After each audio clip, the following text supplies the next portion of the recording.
Այսօր մենք իմացանք, որ ինչու է մեր երկրի վարչապետը պարգևավճարներ վճարել իրեն, իր մերձավոր շրջապատին, նախարարներ, պատգամավորներ միլիարդավոր դրամների հույժ գաղտնի հոդվածով։ Միլիարդավոր դրամներ, քանի որ ըստ նրա, եթե այդ պարգևավճարները չվճարվեր, հետագայում մեր երկիր քանի որ շատ ներդրում է գալու, հիմա չէ, հետագայում այդ մարդիկ կոռուպցիայով կզբաղվեին, իր շրջապատի նախարարները, պատգամավորները, եւ դրա համար նա իրեն եւ իր շրջապատի նախարարներին եւ պատգամավորներին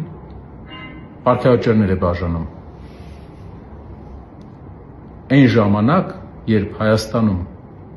ունենք մարզեր, որտեղ ամեն երկրորդ համարյա աղքատության շեմին է, ապրում են ամսական 50-60 հազար դրամով, որտեղ ամեն 4-րդ Հայաստանի քաղաքացի ունի հագուստի խնդիր։ Իսկ մեր ղեկավարությունը միլիարդավոր դրամների, այն ղեկավարությունը, որ խոսք էր տալիս, որ պետք է համեստ ապրի, միլիարդավոր դրամների պարգևավճարներ է ստանում։ Սա մոտեցում է սպառողի եւ ոչ թե կառուցողի։ Կառուցող կառավարությունը չի նայելու